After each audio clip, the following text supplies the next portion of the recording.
Bestie, grab your tea and let's talk about the astrology for the month of May that's coming up.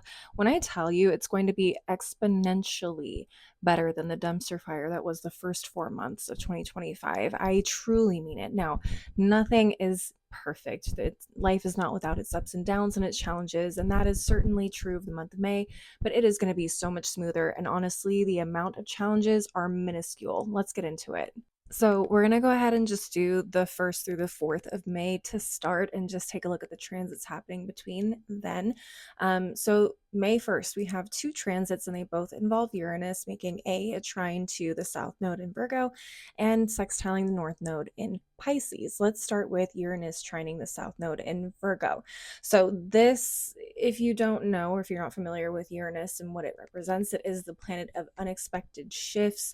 Can be a little chaotic. She can be a little messy, but she pushes us outside of our comfort zones by making sudden, unexpected events or things happen in our lives, and also brings kind of insights and breakthroughs mentally. So if you've been having creative blocks or if you've been really struggling with learning something new, or if you've been trying to break a bad habit, this is a really good day or couple of days to really figure shit out. The thing about the South Node being in Virgo is that this is the universe's way of saying, hey, it's a good time to let go of your perfectionist side and start moving based off of intuition and instinct and sticking so much to the letter of the law and doing things by the rules that you've kind of placed on yourself in order to be successful, or whatever insert adjective here that you want to perceive as yourself or showcase to the world, highlight to the world, I should say. Now, the sextile to the North Node in Pisces is also kind of giving the same energy, except it's helping us have breakthroughs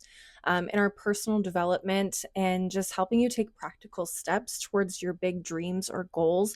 You may even see unexpected shifts in your income or opportunities in your career, relationships, and finding that they start to align more with your life's purpose. So, what is the best way to take advantage of this energy? Try new things. Don't be afraid to shake up your routine. Remind yourself that you are not defined by your productivity or willingness to help or serve others. And listen to your intuition. You can do this through things like journaling, pulling tarot cards. Going to therapy is amazing around this time. What else? Eat healthy foods. Okay, go outside and enjoy nature. Go barefoot, meditate, do gentle exercises like yoga, breath work, tapping, things like that. Again, just try your best to learn how to let go of limiting beliefs or habits and try creating new routines or rituals for yourselves. Now, we've been feeling this energy between, I'd say, like the end of December through mid January, and we're going to be feeling this until mid to late June. And the signs that are going to be really feeling this energy the most are earth signs and water signs. So Taurus, Virgo, Capricorn, Cancer, Scorpio, Pisces. Our next transit is happening on May 2nd, and it is a conjunction between Venus and Aries and Neptune and Aries. Now we have a very romantic, artistic, creative planet with like Venus paired with a dreamy and sometimes a little delulu planet like Neptune. I hope you see where this is going. So, what can you expect? This is going to be a really intense, romantic type of energy. Okay. It can also be very creative. So, if you're an artist in any sort of platform or media, this is great for you guys. But it's also really good for self-expression. And so communication style is going to be very expressive, very romantic, very dreamy, okay? But this energy can also be a little impulsive and escapist. So just be aware of that. What should you do to work with this energy? Just be aware of impulsive spending. Venus also rules money, income, material wealth, and possessions. Okay. Also be aware of spiritual bypassing, romantic gestures that go a little overboard, and just overindulging in substances and even food. Okay, so overeating can definitely be a thing. If you like to partake in certain substances, just take it easy, okay, because it's very easy to go a little overboard. What else? Take off the rose-colored glasses when it comes to people, places, and things. Okay, sometimes we will look at somebody and be like, oh my gosh, they're perfect, put them on a pedestal, and then months later we realize, ooh, this person has some flaws. I missed those red flags back at the last turn, didn't I? However, I would say do take advantage of the creative inspiration that comes out of this transit. Like I said, artists, this is a really great day for you guys to work on projects or do something new, maybe collaborate with new people. And who this is going to affect the most are the cardinal signs. So Aries, Cancer, Libra, and Capricorn, you guys are going to be feeling this the most. We've been feeling this energy, honestly, since March 10th, and we're going to be feeling it through May 16th. Our final two transits are happening on May 4th. First off, we have another retrograde stepping up to the plate, and that is Pluto retrograding in the sign of Aquarius. I might do a separate video on Pluto retrograde just because there's so much we can go into in terms of what this means for us and how it's going to affect everyone individually.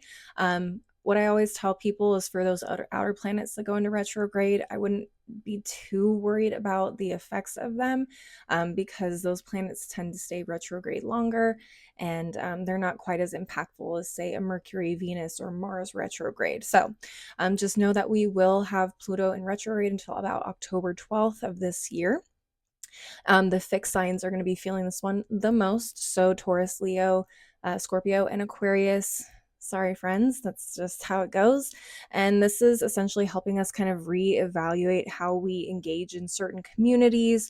We may feel called to redefine our individuality, maybe less likely to give your power away to technology. So, like your phone, social media, different things that we are influenced by in those spaces. And so there may be also power struggles or taking our power back in a lot of ways from people, places, and things that tend to influence themselves on us. I'm not going to go too deep into this one. I think I will do a separate video on this and go really in depth on how that can affect everybody, each rising sign. So keep an eye out for that. And finally, our last transit of the week, also happening on May 4th, is a trine between Pluto retrograde in Aquarius and the South Node in Virgo. So this energy is a little bit of a gentle push in terms of pushing us outside of our comfort zones. This is more specific to how we view ourselves and the world around us and how we decide to interact or play a certain role in society.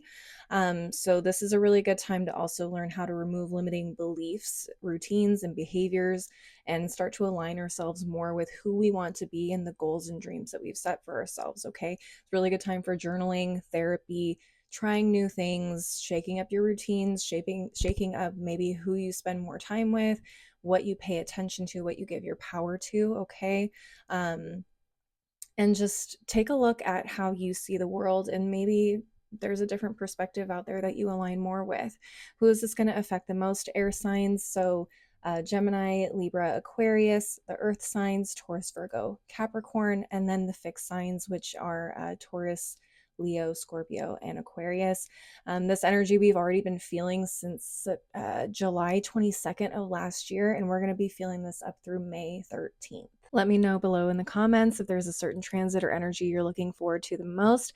And don't forget to follow and see more videos from me in the future, especially on Pluto retrograde and next week's astrology transits. I'll see you next time. Until then, stay safe, healthy, and blessed. Bye.